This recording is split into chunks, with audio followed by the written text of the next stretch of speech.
हरे Krishna friends, फनेस classes by PS के माध्यम से जो पीएस ममता की तस्वीर चल रही है, ये उसका तीसरा पार्ट है। ठीक, तीसरा पार्ट है और ये फास्ट रिवीजन है।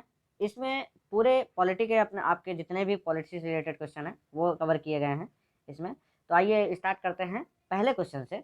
पहला क्वेश्चन है, निम्नलिखित कथनों में से कौन सा सत्य है? सत्य पूछा गया है। ऑप्शन है भारत का संसदीय स्वरूप वेडमिंस्टर और प्रणाली पर आधारित है। दूसरा ऑप्शन है संसदीय प्रणाली में राष्ट्रपति जो है नाम मात्र का एक संवैधानिक प्रमुख होता है। दो ऑप्शन है, तो ऑप्शन आपका एक केवल एक, केवल दो, एक दोनों और कोई नहीं। तो इसमें दो कौन सा सही है? आपके दोनों के दोनों आपसे सही हैं। भारत ने क्या है, ब्रिटेन द्वारा जो अपनाई गई वेस्टमिंस्टर प्रणाली को अपनाया गया है। सरकार की इस जो लोकतांत्रिक संसदीय प्रणाली है, इसमें कार्यपालिका विधायिका के प्रति उत्तरदायी होती है। कौन? कार्यपालिका जो होता है विधायिका के प्रति उत्तरदायी होती है। राष्ट्रपति जो होता है वो नाम मात्र का संवैधानिक प्रमुख होता है। प्रधानमंत्री जो होता है वो सरकार का प्रमुख होता है, जिसको वास्तविक प्रमुख बोलते हैं। और नाम मात्र का इसलिए किया गया कि जो केंद्रीय परिषद होती है सामूहिक रूप से लोकसभा के प्रति उत्तरदायित्व होती है, और राष्ट्रपति कोई भी कार्य करता है तो वो केंद्रीय परिषद जो बनाई जाती है, जो उसकी परिषद होती है, उसके सलाह के अनुरूप कार्य करता है।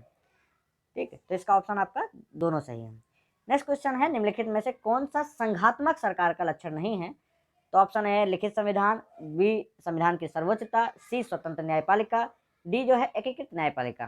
तो ऑप्शन जो आपका सही है वो डी है कि ये जो है लक्षण संघात्मक सरकार का नहीं है, ये एक एकात्मक और गैर संघीय लक्षण का है। ठीक है, तो इसमें और कौन कौन से आते हैं जो एकात्मक और गैर संघीय लक्षण होते हैं?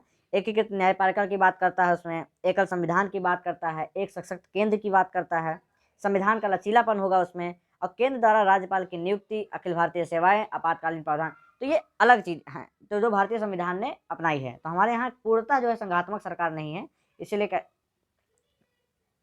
भारत का संविधान एक संघीय सरकार की स्थापना करता है, संघात्मक नहीं। ठीक, तो याद रखना। नेक्स्ट क्वेश्चन है, भारतीय संविधान में राष्ट्रपति जो है, राष्ट्रपति का जो निर्वाचन है पद्धति किस देश के संविधान से लिया गया है? तो ऑप्शन आपका है ब्रिटेन के संविधान से, दूसरा ऑप्शन है आयरलैंड के संविधान से, तीसरा ऑप्शन है आपका संयुक्त राज्य अमेरिका के संविधान से, और चौथा है सोवियत संघ के संविधान से। तो जो राष्ट्रपति का निर्वाचन लिया गया है वो आपका आयरलैंड के संविधान से लिया गया है, तो याद रखना।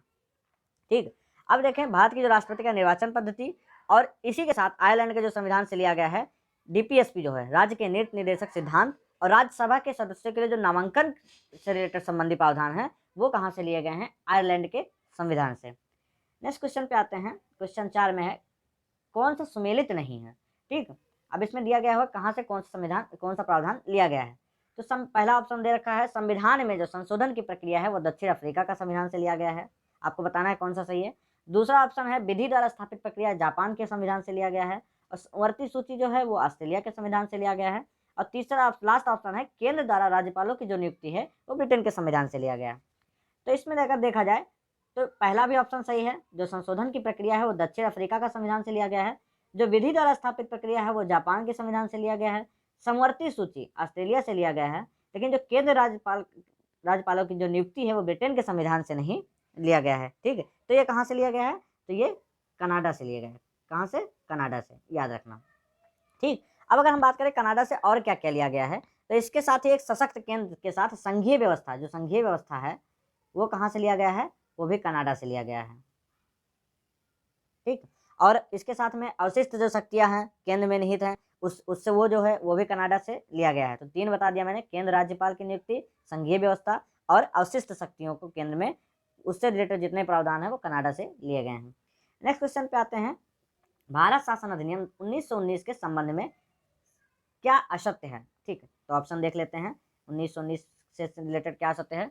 ऑप्शन पहला है इस अधिनियम के द्वारा पहली बार देश में द्विसदनीय व्यवस्था प्रारंभ की गई। दूसरा ऑप्शन दे रहा है कि सांप्रदायिक आधार पर सिख, भारत ईसाइयों और आंग्ल भारतीय यूरोपियों के लिए पृथक निर्वाचन मंडल के सिद्धांत को अपनाया है। तीसरा है लंदन में भारत के उच्चायुक्त कार्यालय का सृजन किया गया, और चौथा ऑप्शन है राज्यों में द्वैध शासन समाप्त कर दी गई है। ठीक है, तो अगर देखा जाए तो इसमें लास्ट वाला जो ऑप्शन है यही आपका असत्य है। क्यों? क्योंकि राज्यों में द्वैध शासन व्यवस्था समाप्त नहीं किया गया था। ठीक है, इस समय ये याद रखना। 1919 को क्या बोलते हैं? मॉन्टेग्यू चेम्सफोर्ड जो रिपोर्ट के आधार पर भारत शासन अधिनियम 1919 को उत्तरदायी सरकार की स्थापना के उद्देश्य से एक लागू किया गया था। ठीक, इस अधिनियम में क्या किया गया था कि जो केंद्रीय और प्रांतीय विषय हैं उनको अलग अलग राज्यों पर केंद्रीय नियंत्रण कम किया गया था, और प्रांतीय विषयों को स्थानांतरित और आरक्षित 2 भागों में बांटकर राज्यों में द्वैध शासन की जो है स्थापना की गई थी। तो इसलिए ये क्या है, गलत है। ठीक, नेक्स्ट क्वेश्चन है, निम्नलिखित में से कौन सा कथन सत्य है। ठीक, पहला है 1784 के जो पिट्स इंडिया एक्ट द्वारा भारत में बोर्ड ऑफ डायरेक्टर्स का गठन किया गया। दूसरा ऑप्शन है 1773 के रेगुलेटिंग एक्ट द्वारा बोर्ड ऑफ कंट्रोल के रूप में एक निकाय का गठन किया गया। तो इसमें देखा जाए तो दोनों के दोनों ऑप्शन आपके गलत हैं। ठीक है, दोनों के दोनों आपसे गलत है, उपयुक्त में कोई नहीं। कौन सा ऑप्शन होगा आपका, उपयुक्त में कोई नहीं। अब देख लेते हैं गलत क्यों है। तो जो 1773 का रेगुलेटिंग एक्ट था, ठीक है, ये भारत में पहली बार ब्रिटिश ईस्ट इंडिया कंपनी के एक प्रशासनिक राजनीतिक कार्यों को लेकर सरकार द्वारा मान्यता प्राप्त दी गई थी। ठीक, इसके जो कंपनी पर नियंत्रण के लिए कोर्ट ऑफ डायरेक्टर्स किया गया था। कोर्ट ऑफ डायरेक्टर को एक उसके तौर पे बनाया गया था, निकाय के तौर पे, इस अधिनियम के द्वारा। ठीक, जिसके माध्यम से राजस्व और नागरिक सैन्य मामलों की जानकारी जो है ब्रिटिश सरकार को इसको देना अनिवार्य था। तो सीओडी, इसलिए ये दोनों गलत हैं, court of directors. Next question है, आपातकाल के दौरान वायसराय को अध्यादेश जारी करने की जो शक्ति है वो किस अधिनियम द्वारा दी गई। तो ये याद रखना, जो आपातकाल के दौरान वायसराय थे उस समय, उनको अध्यादेश जारी करने की जो शक्ति दी गई 1861 के भारत परिषद अधिनियम के अंतर्गत दी गई थी। ठीक, नेक्स्ट क्वेश्चन आते हैं, अंतरिम सरकार की बात कर रहा है। अंतरिम सरकार 1946 के संबंध में कौन सा सुमेलित नहीं है।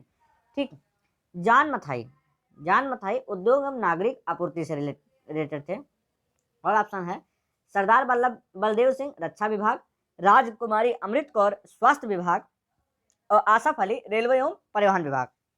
तो जो अंतरिम सरकार बनी थी उसमें कौन कौन से विभाग किसको दिए गए थे, इसकी बात करता है। तो राजकुमारी अमृत कौर जो है, यही ऑप्शन आपका सत्य है, सुमेलित नहीं है।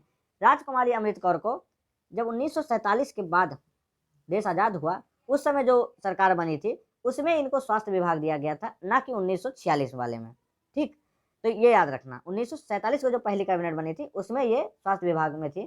तो उस समय कौन था, 46 में कौन था, तो 46 में जो थे स्वास्थ्य विभाग के, वो उनका नाम है गजनफर अली। ये थे उस समय के 1946 के। ठीक, और 1947 के बाद जो पहली कैबिनेट बनी थी उसमें राजकुमारी अमृत कौर को स्वास्थ्य विभाग दिया गया था। नेक्स्ट क्वेश्चन है, भारतीय संविधान सभा का गठन किसके अंतर्गत किया गया, मतलब कौन सी योजना थी जिसके अंतर्गत किया गया। तो ऑप्शन सीधा है, ये कैबिनेट मिशन के अंतर्गत किया गया था। किसके अंतर्गत, कैबिनेट मिशन योजना के अंतर्गत। इसी में क्या किया गया था, जब मुस्लिम लीग के द्वारा 2 संविधान सभाओं के गठन की मांग को ठुकराया गया था, अस्वीकार किया गया था। ठीक है, नेक्स्ट क्वेश्चन है, भारतीय संविधान सभा में संघीय संविधान समिति जो का गठन है किसकी अध्यक्षता में किया गया था। तो ये किया गया था जवाहरलाल नेहरू की अध्यक्षता में, ये याद रखना। अब अगर इसके कुछ और जानकारी दे दें, तो जो प्रांतीय संविधान की समिति थी, ठीक, जो प्रांतीय संविधान की समिति थी उसके कौन थे, ये सरदार पटेल साहब थे। ठीक, जेबी कृपलानी किसके थे, मौलिक अधिकारों की जो उप समिति थी उसकी अध्यक्षता इन्होंने की थी। ठीक, डॉक्टर राजेंद्र प्रसाद जो हैं ये किसकी अध्यक्षता किए थे, तो ये जो संचालन समिति बनाई गई थी उसकी अध्यक्षता किए थे। नेक्स्ट क्वेश्चन पे आते हैं, निम्नलिखित में से कौन संविधान की प्रारूप समिति का सदस्य नहीं है। जो प्रारूप समिति बनाई गई थी उसमें कौन नहीं है। पहला ऑप्शन है सैयद मोहम्मद सादुल्लाह, दूसरा ऑप्शन है BN राय, तीसरा ऑप्शन है N माधवराव और चौथा है TT कृष्णमाचारी। तो कौन सा ऑप्शन आपका सही है, ये पूछे सदस्य कौन से इसमें नहीं है। तो ये जो BN राय थे ये इसके सदस्य नहीं है। ये क्या थे, एक भारतीय संविधान सभा के ये एक संवैधानिक सलाहकार थे। क्या थे, संवैधानिक सलाहकार। ठीक, तो ये इसमें शामिल प्रारूप समिति में नहीं थे और सभी थे। नेक्स्ट क्वेश्चन पे आते हैं, अनुच्छेद दिया गया हुआ है और सामने प्रावधान दिया गया है, इसमें आपको सुमेलित करना है। ठीक है, तो अनुच्छेद 5 के आगे दिया हुआ है, भारत से बाहर रहे भारतीय मूल के व्यक्तियों के नागरिकता के अधिकार की बात करता है, तो हम सुमेलित कर लेते हैं। अनुच्छेद 5 जो बात करता है, अनुच्छेद 5 कहता है कि संविधान के प्रारंभ में नागरिकता की बात करता है। ठीक है, और दूसरा अनुच्छेद जो 7 है ये बात करता है कि जो भारत से बाहर रहने वाले जो भारतीय मूल के व्यक्तियों के नागरिकता के अधिकार की बात अनुच्छेद 7 करता है। नेक्स्ट पे आते हैं अगर, तो अनुच्छेद 8 जो बात करता है, अनुच्छेद 8 कहता है कि जो पाकिस्तान को प्रदर्शन करने वाले कुछ व्यक्तियों के लिए नागरिकता के अधिकार की बात कौन करता है, अनुच्छेद 8 करता है। अनुच्छेद 11 जो है वो संसद द्वारा नागरिकता के अधिकार का विधि द्वारा विनियमन किया जाना है, इसकी बात करता है। तो ऑप्शन हमारा होगा 2, 1, 4, 3। किसमें है? बी ऑप्शन आपका सही है, 2, 1, 4, 3। नेक्स्ट क्वेश्चन पे आते हैं, नागरिकता संशोधन अधिनियम 2019 में क्या असत्य है? किस चीज़ की बात ये नहीं कर रहा है? तो पहला ऑप्शन है उसके द्वारा नागरिकता अधिनियम 1955 में संशोधन किया गया है। ठीक है, जो इसके द्वारा संशोधन किया गया वो किसको किया गया है? 1955 को। दूसरा ऑप्शन है यह अधिनियम अफगानिस्तान, बांग्लादेश और पाकिस्तान से आए अवैध प्रवासियों को भारतीय नागरिकता प्रदान करने का प्रावधान करता है। तीसरा ऑप्शन है इस अधिनियम के अंतर्गत अवैध प्रवासियों के लिए देशीकरण की अवधि जो है वो 11 वर्ष से घटा के 5 वर्ष कर दी गई है। तो ये तीनों के उपयुक्त में से कोई भी ऐसा नहीं है जो इसमें असत्य हो, सारे इससे रिलेटेड हैं, सारे सत्य हैं। नेक्स्ट क्वेश्चन पे आते हैं, निम्नलिखित में से कौन सा संविधानवाद का अर्थ नहीं है? जो संविधानवाद है उसका निम्नलिखित में से कौन सा अर्थ नहीं है, ये पूछा जा रहा है।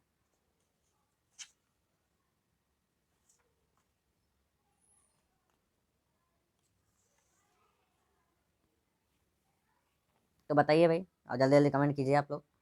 तो इसमें ऑप्शन जो है वो शक्तियों का केंद्रीकरण, ये संविधानवाद का जो है अर्थ नहीं है।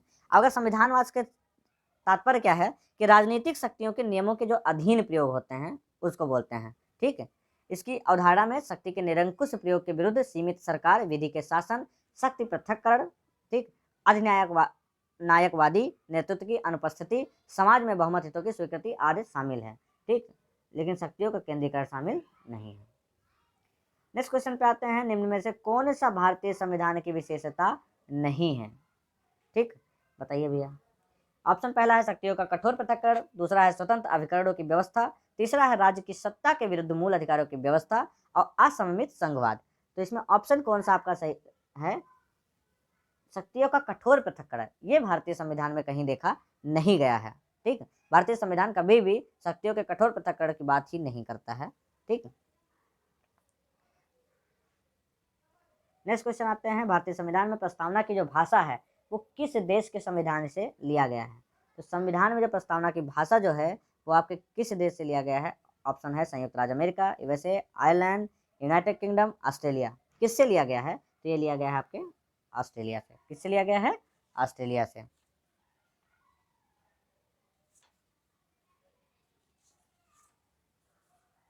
अब ऑस्ट्रेलिया से अगर हम देखें तो और क्या क्या लिया गया है, तो प्रस्तावना की एक भाषा हो गई, दूसरा हो गया व्यापार, वाणिज्य और समागम संबंधित प्रावधान हो गए, तीसरा हो गया समवर्ती सूची का जो प्रावधान है वो हो गया। नेक्स्ट क्वेश्चन पे आते हैं, निम्नलिखित में से कौन सा कथन असत्य है? ठीक, ऑप्शन दिया हुआ है, भारत द्वारा 22 जुलाई 1947 को राष्ट्रीय ध्वज अपनाया गया। आप लोग भी ऑप्शन पढ़िए, कमेंट जरूर कीजिए। दूसरा है भारत द्वारा 24 जनवरी 1950 को राष्ट्रीय गीत एवं राष्ट्रीय गान को अपनाया गया। तीसरा है 9 सितंबर 1946 को भारतीय संविधान सभा की प्रथम बैठक संपन्न हुई। चौथा ऑप्शन है आपका संविधान सभा की जो बैठक है 2 साल 11 माह 18 दिन चली। तो ऑप्शन जो असत्य है वो आपका सी है। सी क्यों है कि 9 सितंबर नहीं बल्कि 9 दिसंबर था। 9 दिसंबर 1946 को संविधान सभा की पहली बैठक हुई थी।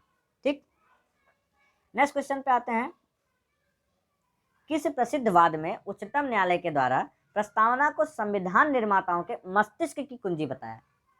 जो मस्तिष्क की कुंजी किस वाद में बताया गया? तो ये जो वेरुवारी यूनियन मामला था इसी में संविधान निर्माताओं के मस्तिष्क की कुंजी को प्रस्तावना बताया गया। प्रस्तावना को जो बताया गया कि एक संविधान निर्माताओं की एक मस्तिष्क की कुंजी है, तो ये वेरुवारी यूनियन मामले में बताया गया। नेक्स्ट क्वेश्चन है, भारतीय संविधान की जो प्रस्तावना है इसमें किन रूपों में न्याय को शामिल किया गया है? तो किन रूपों में न्याय को शामिल किया गया? सामाजिक, आर्थिक और राजनीतिक 3 रूपों में न्याय को शामिल किया गया है। ठीक, ये याद रखना। 3 रूप का न्याय है, 5 रूप में इसकी क्या नाम है स्वतंत्रता की बात करता है, ये याद रखना। अगर स्वतंत्रता के याद कितने स्वतंत्रता की बात करता है तो 5 हैं आपके। नेक्स्ट क्वेश्चन है, भारतीय संविधान में कौन सी विशेषता, ठीक, भारतीय संविधान में कौन सी विशेषता जो है 1935 के जो भारत शासन अधिनियम से ली गई थी? तो पहला है न्यायपालिका, दूसरा विधायी प्रक्रिया, तीसरा है राष्ट्रपति पर महाभियोग, चौथा है आपातकाल के समय मूल अधिकारियों का स्थगन। ठीक, तो 1935 से जो लिया गया था वो न्यायपालिका। ठीक, अब और ऑप्शन देख लेते हैं। जो विधायी प्रक्रिया है ये कहाँ से लिया गया था? तो ये ब्रिटेन के संविधान से लिया गया। राष्ट्रपति पर जो महाभियोग लिया गया ये यूएसए के संविधान से लिया गया। और आपातकाल के समय जो मूल अधिकारों का स्थगन है ये लिया गया है आपके जर्मनी के वाइमर सिद्धांत से। किसके? जर्मनी के वाइमर सिद्धांत से। नेक्स्ट क्वेश्चन आते हैं नीति निदेशक तत्वों, डीपीएसपी जो है आपका, उसके संबंध में कुछ कथन है, उस पर विचार करना है। पहला कथन दिया हुआ है, राज्य के जो नीति निदेशक तत्व हैं वो देश के सामाजिक आर्थिक लोकतंत्र की व्याख्या करते हैं। ठीक है, पहला ऑप्शन आपका ये कह रहा है। दूसरा है कि नीति निदेशक तत्वों के अंतर्गत ग्राम पंचायतों के गठन, काम और शिक्षा पाने के अधिकार के साथ साथ प्रौढ़ शिक्षा पर भी ध्यान दिया गया है। तो इसमें अगर ऑप्शन देखें तो आपका पहला सही है, दूसरा इसलिए गलत है। इसमें राज्य के लिए निर्देश दिया गया कि इसमें उनको ये व्यवस्था किया जाए, ठीक है, लेकिन इसमें अधिकार पाने की बात नहीं करता है, तो इसलिए ऑप्शन दूसरा ये गलत है। ठीक, अब नेक्स्ट क्वेश्चन पे आते हैं। संविधान के भाग 3 अनुच्छेद 14 के संबंध में भाई कुछ विचार दिए गए हैं, उससे आपको बताना है। पहला है, विधि के समक्ष जो समता का विचार ब्रिटिश मूल का है, जबकि विधियों के समान संरक्षण का जो विचार है वो अमेरिकी संविधान का है। फिर दूसरा ऑप्शन भी पढ़ लेते हैं। दूसरा कह रहा है कि विधि के समक्ष समता एक सकारात्मक अवधारणा है, जबकि जो विधियों के समान संरक्षण है एक नकारात्मक अवधारणा है। तीसरा ऑप्शन है आपका, विधि के समक्ष समता और विधियों के समान संरक्षण दोनों का उद्देश्य जो है वो स्थिति, अवसर और न्याय की समानता स्थापित करना है। तो हम अगर देखें तो पहला ऑप्शन जो है वो बिल्कुल सही है आपका, पहला ऑप्शन बिल्कुल सही है। दूसरे ऑप्शन पे आते हैं तो दूसरा ऑप्शन आपका गलत है। क्यों गलत है? क्योंकि विधियों के समक्ष समता एक नकारात्मक अवधारणा है, जबकि विधियों के जो समान संरक्षण है वो एक सकारात्मक अवधारणा है। ठीक है, ये अंतर है। बल्कि दोनों का जो उद्देश्य है, उद्देश्य एक ही है कि कानून, स्थिति, अवसर और न्याय की समानता स्थापित करना है। लेकिन विधि के जो समक्ष समता है वो एक नकारात्मक अवधारणा है और विधि के समान संरक्षण है वो एक सकारात्मक अवधारणा, ये याद रखना। तीसरा ऑप्शन आपका सही है, तो होगा इसमें 1 और 3, आपका सी होगा सही। नेक्स्ट क्वेश्चन आते हैं, निम्नलिखित में से किस रिट के तहत न्यायालय एक सार्वजनिक अधिकारी को अपने आधिकारिक कर्तव्यों का पालन करने के लिए आदेश जारी करता है जिसमें वह असफल रहता है या करने से मना कर देता है? तो उसको बोलते हैं मैंडेमस या परमादेश। बी ऑप्शन आपका सही है। इसमें क्या कहता है, ये अदालत द्वारा एक सार्वजनिक अधिकारी को जारी किया गया एक आदेश है जो उसने अपने आधिकारिक कर्तव्यों को पूरा करने के लिए कहता है। अगर वह विफल रहा है और करने से इनकार कर दिया है तो यह किसी भी सार्वजनिक निकाय, एक निगम, एक अवर न्यायालय या एक अधिकरण या सरकार के लिए ही इसी उद्देश्य से जारी किया जाता है। नेक्स्ट क्वेश्चन है आपका, भारतीय संविधान के भाग 3 फंडामेंटल राइट्स में प्रदान किए गए अधिकारों को मौलिक अधिकार कहा जाता है। ठीक है भैया, अब कौन कौन से हैं भाई, कौन से ऐसे हैं जिनको कहा जाता है? वह राज्य के अधिकार की शक्तियों पर सीमाएं लगाते हैं। ठीक, वह मानव अधिकारों का हिस्सा हैं जो संयुक्त राष्ट्र द्वारा घोषित किए जाते हैं। बताना है कौन सा मौलिक अधिकार कहा जाता है। उन्हें देश की मौलिक विधि द्वारा गारंटी दी जाती है। लास्ट ऑप्शन है, सभी मनुष्यों को प्रकृति द्वारा इन अधिकारों की गारंटी दी जाती है। तो इसमें जो सटीक आंसर होगा वो आपका होगा, उन्हें देश की मौलिक विधि द्वारा गारंटी दी जाती है। ठीक, ये ऑप्शन आपका सही है। आते हैं नेक्स्ट क्वेश्चन पे। नागरिक अधिकार संरक्षण अधिनियम the protection of civil rights act 1955 के संबंध में जो अस्पष्टता का आधार पर निम्नलिखित में से कौन से कार्य जो है दंडनीय अपराध माने जाते हैं? किसी भी व्यक्ति को सार्वजनिक पूजा स्थल में प्रवेश करने से रोकना। दूसरा ऑप्शन है, पारंपरिक और धार्मिक आधारों पर अस्पृश्यता को उचित ठहराना। तीसरा ऑप्शन है, प्रत्यक्ष अप्रत्यक्ष रूप से अस्पृश्यता का प्रचार करना। और चौथा ऑप्शन है, कोरोना संक्रमित व्यक्ति से दूरी बनाए रखने के लिए कहना। तो ये 3 ऑप्शन आपके सही हैं, ये ऑप्शन आपका गलत है। तो ऑप्शन क्या होगा? 1, 2, 3। ऑप्शन एक बार चेक कर लेते हैं, 1, 2, 3 कहाँ है? पहला ऑप्शन आपका सही है। नेक्स्ट क्वेश्चन है, संविधान के भाग 4 में नीति निदेशक सिद्धांतों के महत्व के संदर्भ में निम्नलिखित कथनों पर विचार कीजिए। तो कथन कौन से हैं? ये न्यायालयों के लिए उपयोगी मार्गदर्शक का कार्य करते हैं। दूसरा है, ये विदेशी नीतियों में स्थिरता और निरंतरता प्रदान करते हैं। तीसरा है, ये मौलिक अधिकारों को पूर्णतः प्रदान करते हैं। चौथा है, ये सरकार के प्रदर्शन के लिए महत्वपूर्ण मानदंड है। तो आपका ऑप्शन कौन सा इसमें सही है? ठीक है, एक बार चारों के चारों ऑप्शन आप लोग देख लीजिए। ऑप्शन आपका सही है, चारों के चारों। ठीक,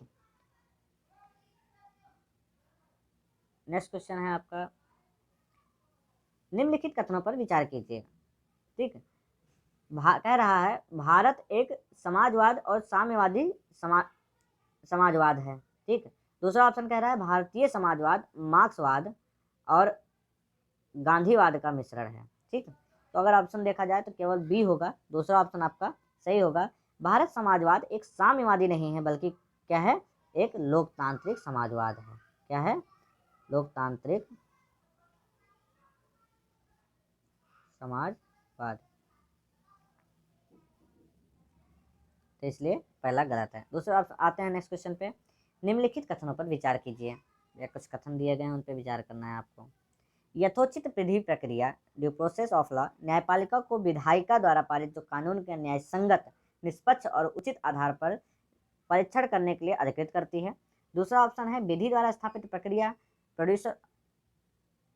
विधि द्वारा स्थापित जो प्रक्रिया है, न्यायपालिका को विधायिका द्वारा पारित कानून न्याय संगत, निष्पक्ष एवं उचित आधार पर परीक्षण करने के लिए अधिकृत नहीं करती। इसमें से कथन कौन सा सही है? तो आपका ऑप्शन जो होगा दोनों के दोनों सही है। एक बार देख लेते हैं, दोनों के दोनों ऑप्शन आपके सही हैं।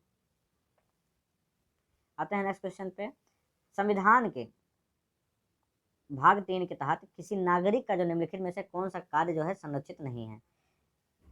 पहला है एक व्यक्ति के बाजार में नई दुकान खोलता है। दूसरा है लोगों के एक समूह ने एक कंपनी की नीतियों के खिलाफ हड़ताल का आह्वान किया। तीसरा है दिल्ली में एक परिवार जयपुर से आकर बसा है। और चौथा ऑप्शन है कंपनी ने एक नया उत्पाद लॉन्च किया है। तो ये तीनों ऑप्शन आपके संरक्षित हैं, बल्कि ये जो है संरक्षित नहीं है। लोगों के एक समूह ने एक कंपनी की नीतियों के खिलाफ हड़ताल का जो आह्वान किया। नेक्स्ट क्वेश्चन है, निम्नलिखित कथनों पर विचार कीजिए। पहला कथन दिया हुआ है, शंकरी प्रसादवाद में सर्वोच्च न्यायालय ने फैसला दिया कि अनुच्छेद 368 के तहत संविधान में संशोधन करने के लिए संसद की शक्ति में मौलिक अधिकारों में संशोधन करने की शक्ति शामिल है। दूसरा ऑप्शन है गोलकनाथ मुकदमे में सर्वोच्च न्यायालय ने कहा कि संसद मौलिक अधिकारों में संशोधन नहीं कर सकती है। ठीक। तीसरा है संविधान के मूल ढांचे का जो सिद्धांत केशवानंद भारती मुकदमे में प्रस्तुत किया गया था। ठीक। तो इसमें कौन सा आपका सही है ये पूछ रहा है। तो ऑप्शन आपका होगा डी। कौन सा? डी, सभी कथन सत्य हैं। नेक्स्ट क्वेश्चन पे आता है, निम्नलिखित में से कौन सा मिनर्वा मिल्स केस 1980 में बुनियादी संरचना के घटकों की सूची में शामिल नहीं था? तो कौन सा शामिल नहीं था? याद रखना, कल्याणकारी जो राज्य है ये शामिल इसमें नहीं था। ठीक। ये किसमें शामिल था? ये जो भीम सिंहवाद था, भीम सिंह जीवाद है, भीम सिंह जीवाद 1981, इसमें कल्याणकारी राज्य बुनियादी ढांचे में शामिल किया गया था। सॉरी। ठीक। अब आते हैं हम नेक्स्ट क्वेश्चन पे। निम्नलिखित कथनों पर विचार कीजिए। अनुच्छेद 31 से कह रहा है किसी भी मौलिक अधिकार के उल्लंघन के आधार पर अवैधता के खिलाफ जनहित में कानून बनाने के लिए सुरक्षा प्रदान करता है। फिर दूसरा कह रहा है अनुच्छेद 31 भी 9वीं अनुसूची में प्रविष्टियों को सुरक्षा प्रदान करता है और सिर्फ अनुच्छेद 14-19 के उल्लंघन के आधार पर अमान्यता से बचाता है। तीसरा कह रहा है आपका कि अनुच्छेद 31A अनुच्छेद 31B की तुलना में कम व्यापक है। चौथा कह रहा है आपका अनुच्छेद 31A अनुच्छेद 31B न्यायिक समीक्षा के अधीन है। ठीक है। तो इसमें ऑप्शन जो आपका सही है कौन सा है? सी ऑप्शन, 3 और 4 जो है आपके सही हैं। सॉरी, कौन सा क्वेश्चन हम कर रहे हैं? 32वां क्वेश्चन कर रहे हैं ना। पूछ रहा है कथन सही है, तो कथन आपके सही हैं 1 2 3 4।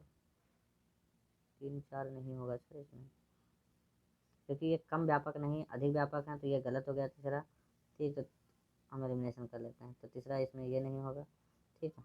दूसरा कह रहा है कि पहला सही है, दूसरा अगर गलत है तो ये ऑप्शन होगा आपका डी। ठीक है, 1 और 4।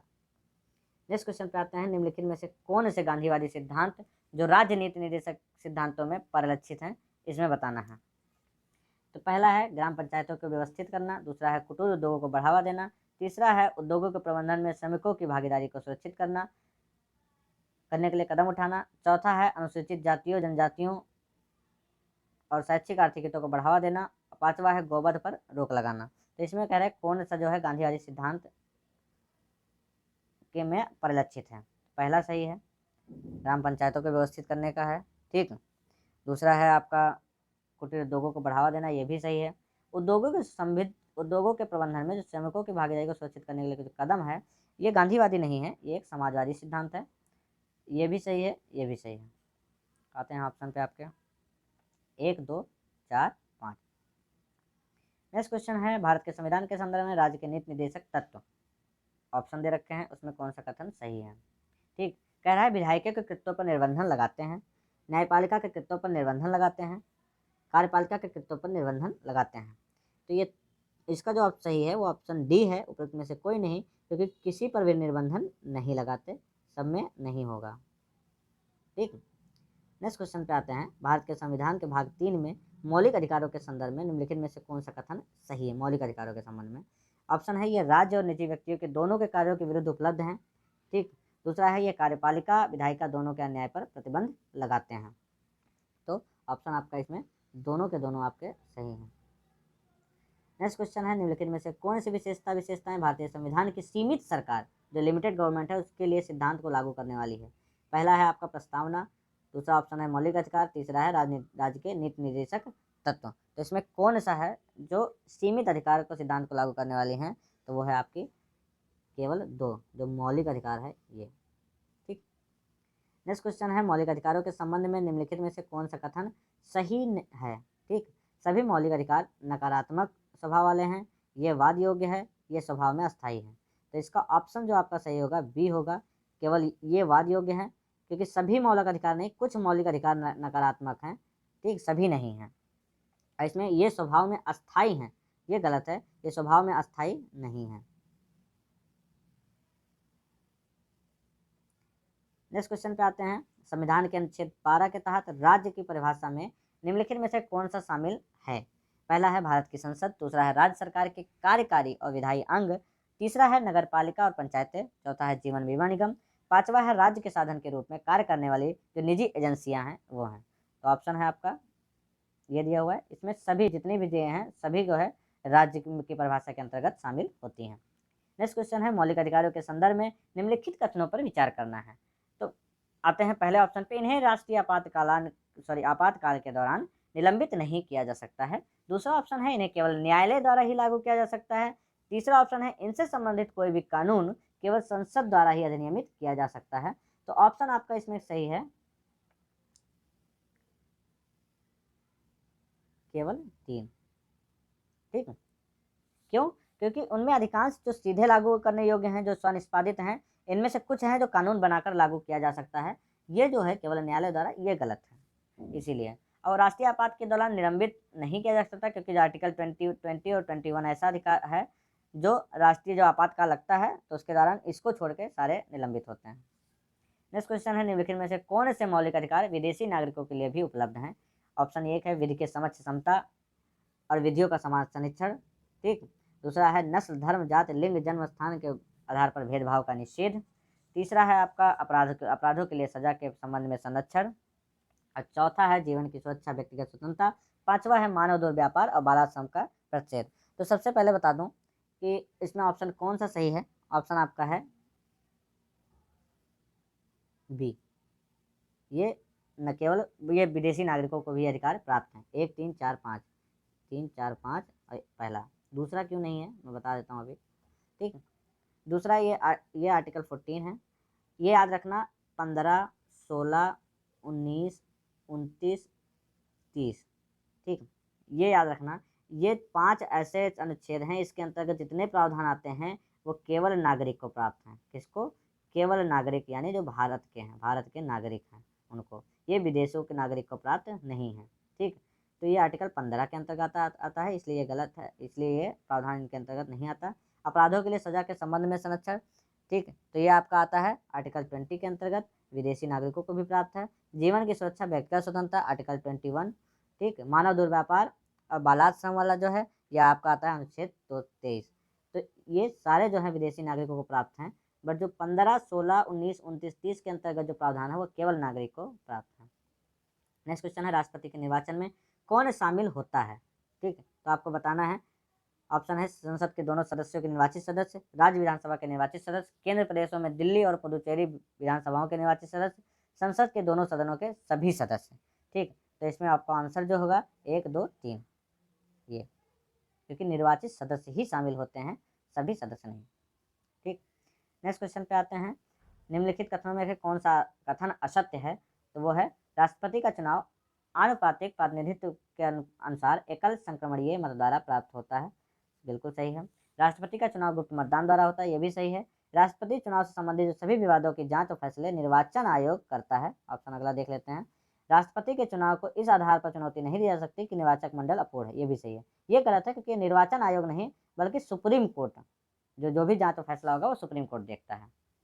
ठीक। नेक्स्ट क्वेश्चन है, राष्ट्रपति पद के चुनाव के लिए खड़े हुए उम्मीदवार जो हैं वो अपनी जमानत राशि कहाँ जमा करते हैं?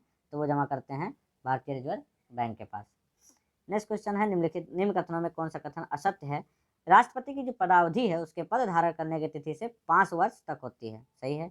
एक व्यक्ति कई बार राष्ट्रपति पद के लिए पुनः निर्वाचित हो सकता है, ये भी सही है। राष्ट्रपति पर महाभियोग संविधान के उल्लंघन पर ही चलाया जा सकता है। ठीक। दूसरा है, ये भी सही है, राष्ट्रपति के खिलाफ महाभियोग की जो प्रक्रिया है संसद के निचले सदन से शुरू होती है, ये गलत है, क्योंकि ये किसी भी सदन से शुरू हो सकती है, चाहे वो निचला सदन हो चाहे उच्च सदन हो। ठीक है, ये याद रखना। बट हाँ, एक चीज़ है कि जब भी राष्ट्रपति के महाभियोग की वो बात आएगी तो उसमें आपको 14 दिन पहले राष्ट्रपति को नोटिस देना पड़ेगा भैया, ऐसे राष्ट्रपति को नहीं हटा सकते हैं। नेक्स्ट क्वेश्चन है आपका, राष्ट्रपति अपनी कौन सी शक्ति के तहत प्रत्येक चुनाव के बाद प्रत्येक वर्ष संसद के प्रथम अधिवेशन को संबोधित करता है?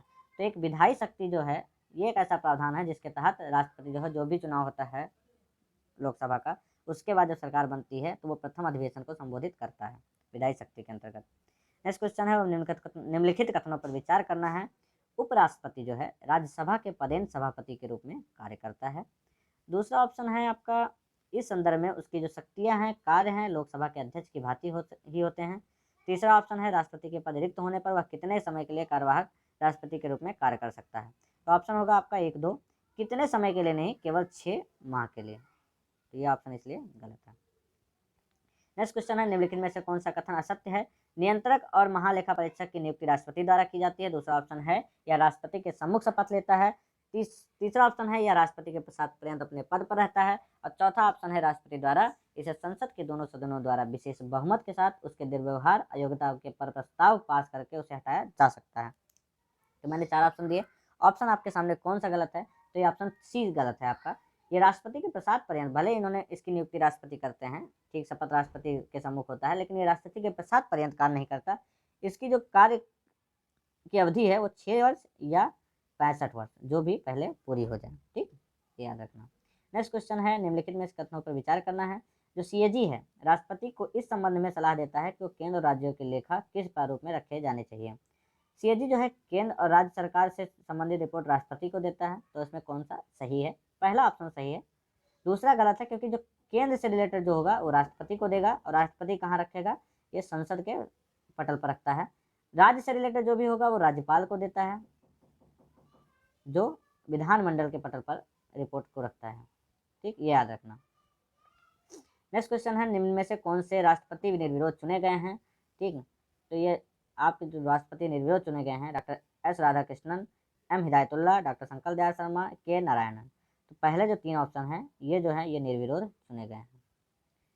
नेक्स्ट क्वेश्चन है, निम्नलिखित में से कथनों में से कौन सा कथन असत्य है? राष्ट्रपति राज्य का प्रमुख होता है, जबकि जो प्रधानमंत्री होता है वह सरकार का प्रमुख होता है। 4 ऑप्शन है, असत्य बताना है। दूसरा है, संविधान के अनुसार प्रधानमंत्री संसद के निम्न सदन का ही सदस्य हो सकता है। तीसरा है, प्रधानमंत्री का पद और गोपनीयता की शपथ राष्ट्रपति दिलाता है। चौथा ऑप्शन है, प्रधानमंत्री का जो कार्यकाल निश्चय नहीं है वह राष्ट्रपति के प्रसाद पर्यंत अपने पद पर बना रहता है। सारे ऑप्शन सही हैं, केवल ये ऑप्शन जो है आपका गलत है कि निम्न सदन का ही हो सकता है, ये बिल्कुल गलत है। निम्न और उच्च सदन दोनों में से प्रधानमंत्री हो सकते हैं, किसी का भी सदस्य प्रधानमंत्री बन सकता है। नेक्स्ट क्वेश्चन है, निम्न में से कौन से प्रधानमंत्री के कार्यों के बारे में कथन सत्य है? वह नीति आयोग और सत्य कथन बताना है। वह नीति आयोग, राष्ट्रीय विकास परिषद, अंतर्राष्ट्रीय परिषद, राष्ट्रीय जल संसाधन परिषद का अध्यक्ष होता है। दूसरा है, वह आपातकाल के दौरान राजनीतिक स्तर का आपदा प्रबंधन का प्रमुख होता है। तीसरा है, वह सेनाओं का राजनीतिक प्रमुख होता है। तो इसका डी ऑप्शन सही है, सभी कथन सत्य हैं। नेक्स्ट क्वेश्चन पे आते हैं, निम्न में से कौन सा कथन असत्य है? मंत्रियों द्वारा राष्ट्रपति को दी गई सलाह की जांच किसी न्यायालय द्वारा नहीं की जा सकती। ठीक, दूसरा है, मंत्री राष्ट्रपति के प्रसाद पर्यंत धारण करते हैं। क्या पूछा है? असत्य पूछा है, हाँ। तीसरा है, लोकसभा अध्यक्ष मंत्रियों को पद एवं गोपनीयता की शपथ दिलाते हैं। लास्ट ऑप्शन है, मंत्रियों के वेतन भत्ते संसद द्वारा निर्धारित किए जाते हैं। ये ऑप्शन आपका गलत है, लोकसभा नहीं दिलाते हैं। जो मंत्रियों के पद और गोपनीयता की शपथ होती है भाई वो राष्ट्रपति दिलाते हैं। कौन? राष्ट्रपति, ये याद रखना। नेक्स्ट क्वेश्चन है, जब लोकसभा मंत्रिपरिषद के विरुद्ध एक अविश्वास प्रस्ताव पारित करती है तो किन मंत्रियों को त्यागपत्र देना पड़ता है? तो ऑप्शन आपका सी सही है, दोनों लोग को देना पड़ता है। अब ये कहता है कि राज्यसभा कभी विघटित नहीं होती है, तो राज्यसभा विघटित नहीं होती है, न राज्यसभा के सदस्य को अपना पद ग्रहण, लेकिन अगर वो मंत्री पद पे हैं, जो मंत्रालय उनको मिला होता है, उससे उनको अपना त्याग पत्र देना पड़ेगा। ये चीज यहाँ कही गई है। नेक्स्ट क्वेश्चन है, कोई मंत्री संसद के किसी सदन का सदस्य हुए बिना कितने समय तक मंत्री पद पर बना रह सकता है? तो ये आपका ऑप्शन होगा 6 मास, डी ऑप्शन सही है। 6 महीने तक कोई भी व्यक्ति मंत्री पद पर बना रह सकता है। 6 महीने के अंदर आपको मंत्री पद मतलब सदस्य बनना पड़ेगा संसद का। अगर नहीं बन पाते तो आपका मंत्री पद हट जाएगा। निम्न में से कौन सा कथन जो है सत्य है? महान्यायवादी की नियुक्ति उच्चतम न्यायालय का न्यायाधीश करता है, उसे संविधान के अनुसार पारिश्रमिक मिलता है। फिर है महान्यायाधीश का जो कार्यकाल को संविधान द्वारा निश्चित किया गया है। ठीक। लास्ट ऑप्शन है भारत सरकार को विधि संबंधी ऐसे विषयों पर सलाह देता है जो राष्ट्रपति द्वारा सौंपे गए हों। ठीक। तो इसमें ऑप्शन आपका जो सही है वो डी है। क्यों?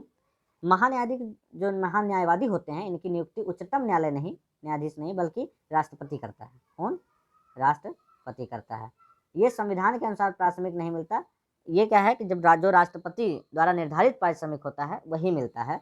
अब महान्यायवादी का जो कार्यकाल है वो निश्चित नहीं होता, बल्कि राष्ट्रपति के प्रसाद पर्यंत कार्य करते हैं। ठीक। 56वां क्वेश्चन है, सुमेलित नहीं है पूछ रहे हैं। तो भारत के महान्यायवादी अनुच्छेद 76, CAG 148, राज्य के महाधिवक्ता 324, पिछड़ा वर्ग आयोग 340। तो ये सही हैं। राज्य के महाधिवक्ता जो हैं वो आर्टिकल 165 के अंतर्गत आते हैं। कौन से? 165 के अंतर्गत। आर्टिकल 324 जो है वो भारत का निर्वाचन आयोग है। क्या है? इलेक्शन कमीशन, निर्वाचन आयोग 324 के अंतर्गत आता है। ठीक, याद रखना। नेक्स्ट क्वेश्चन पे आते हैं, राज्यसभा के लिए राज्यों की सीटों का जो बंटवारा किस आधार पर किया जाता है? तो ये किया जाता है जनसंख्या के आधार पर। नेक्स्ट क्वेश्चन है, लोकसभा की अवधि आपातकाल खत्म होने के बाद से अधिकतम कितने दिनों तक हो सकती है? ठीक, तो वो है आपकी 1 साल तक।